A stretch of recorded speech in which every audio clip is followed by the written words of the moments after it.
Perkenalkan, nama saya Sandi Senturi. Saya dari Prodi S1 Teknik Elektro, angkatan 2019.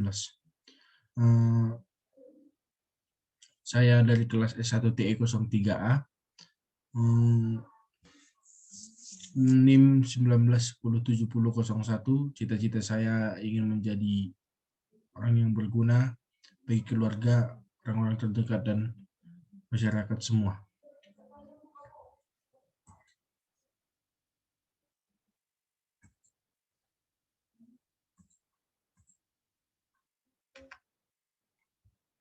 Di sini saya akan sedikit menjelaskan tentang konstruksi dasar pemilihan atau selection. Selain runtutan, sequence, konstruksi dasar lain yang dapat digunakan untuk membangun sebuah algoritma adalah pemilihan atau selection, yang berfungsi untuk mengendalikan atau mengontrol arah dari sebuah proses. Dengan kata lain, konstruksi dasar pemilihan digunakan untuk memilih langkah apa yang harus diambil selanjutnya apabila memenuhi sebuah kondisi pada langkah sebelumnya. Dengan adanya pemilihan tersebut, maka program seolah-olah dapat mempunyai pikiran bercabang karena mampu mengambil keputusan selanjutnya berdasarkan kondisi tertentu. Oleh karena itu, konstruksi dasar pemilihan sering disebut juga dengan percabangan atau pengambilan keputusan. Sebuah sebuah kondisi pada pemilihan terdiri dari operasi logika yang hanya bernilai true dan false, dan dikatakan terpenuhi jika menghasilkan nilai true dari operasi logika tersebut. Operator yang dapat digunakan untuk operasi logika ditunjukkan pada tabel berikut. Bisa kita lihat tabel yang berada di samping ini. Konstruksi dasar pemilihan dapat dibagi menjadi 4 jenis, yaitu pemilihan tunggal, pemilihan ganda, dan pemilihan majemuk atau lebih dari 2, dan pemilihan bersarang. Yang pertama, pemilihan tunggal. Pemilihan tunggal digunakan untuk menjalankan proses yang ada pada satu kondisi saja. Jika kondisi terpenuhi bernilai true, maka proses yang ada di dalam kondisi tersebut akan dijalankan, dan kondisi tidak terpenuhi atau bernilai false, maka tidak akan ada proses yang dijalankan atau proses tersebut dilewati. Bentuk flowchart-nya untuk pemilihan tunggal adalah sebagai berikut. Ini dapat kita lihat, ini bentuk flowchart-nya. Ini bentuk pseudocode-nya, dan ini hasil translasi ke struktur bahasa C.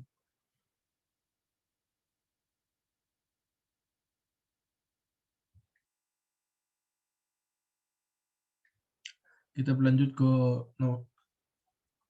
option kedua, pemilihan ganda. Pemilihan ganda digunakan untuk menjalankan proses yang ada pada salah satu kondisi dari kemungkinan 2 kondisi yang ada. Jika kondisi pertama terpenuhi atau bernilai true, maka hanya proses yang ada di kondisi pertama saja yang akan dijalankan, sedangkan proses yang ada di kondisi kedua akan dilewati. Namun sebaliknya, jika kondisi pertama tidak terpenuhi atau bernilai false, maka proses pada kondisi pertama yang akan dilewati dan proses yang ada pada kondisi kedua yang akan dijalankan. Bentuk flowchart untuk pemilihan ganda adalah sebagai berikut. Ini bentuk flowchart-nya. Ini bentuk pseudocode-nya, dan ini hasil translasi ke bahasa C.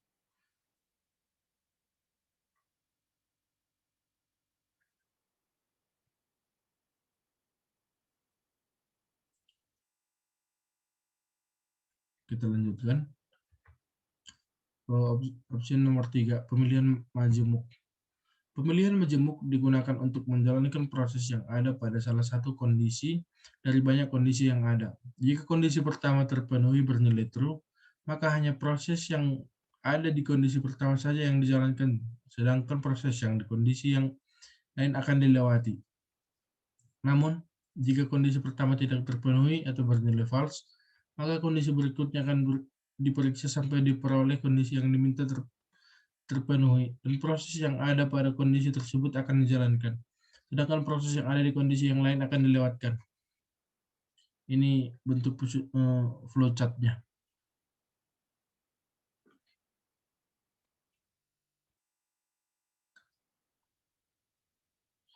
Ini hasil translasi ke struktur bahasa C dalam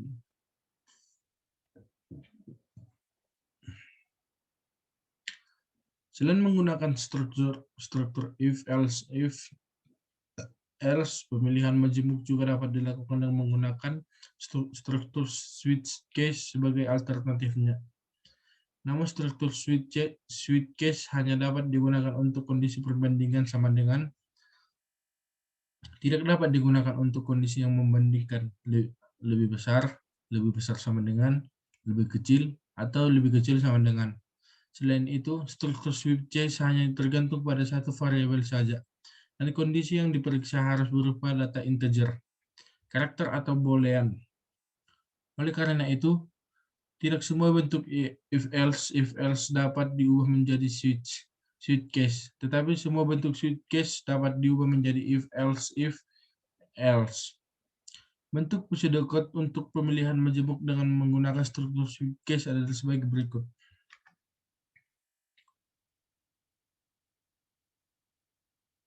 Hasil translasi ke struktur bahasa C adalah sebagai berikut. Yang ini.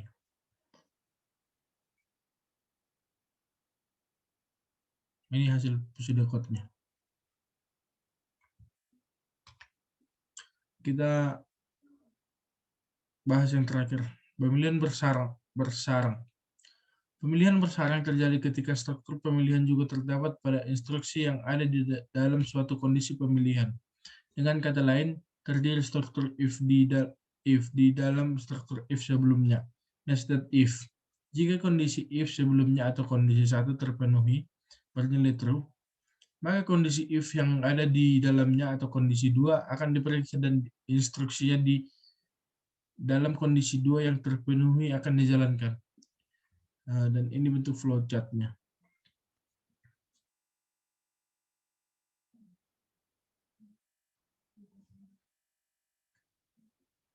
Sedangkan bentuk pseudocode untuk pemilihan majemuk adalah sebagai berikut. Ini bentuk pseudocode-nya, hasil translasi ke struktur bahasa C yang ini.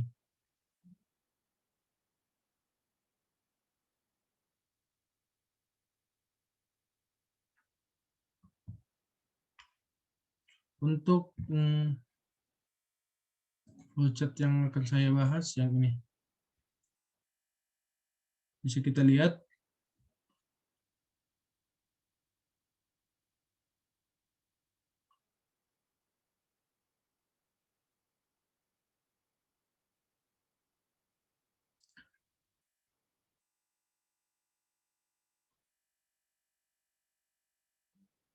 Kita mulai jumlah pengunjung, jika lebih dari 500, dia akan tidak akan boleh masuk batas kunjungan penuh atau selesai.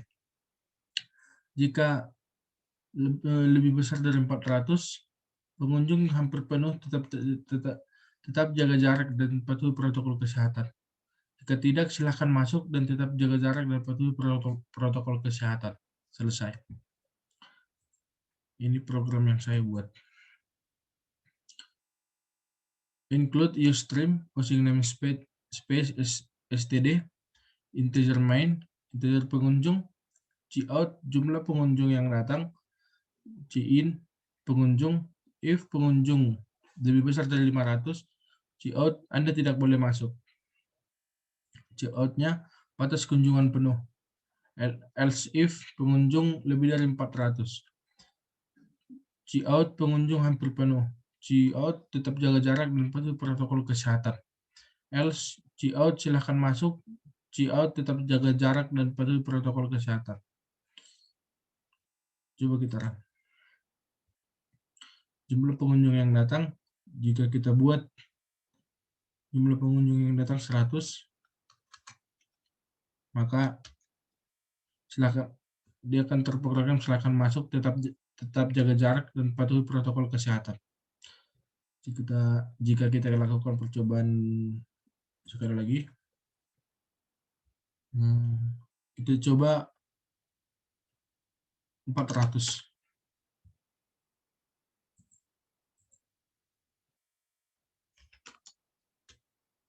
Silakan masuk, tetap jaga jarak dan patuhi protokol kesehatan. Untuk percobaan terakhir, Coba kita buat 500 pengunjung. Pengunjung hampir penuh. Tetap jaga jarak dan patuhi protokol kesehatan. Jika kita buat 501, maka Anda tidak boleh masuk. Batas kunjungan penuh, yang berarti pengunjung yang dapat diperbolehkan masuk hanya 501 orang. 500 orang. Jika lewat dari situ, pengunjung tidak akan diperbolehkan masuk. Terima kasih.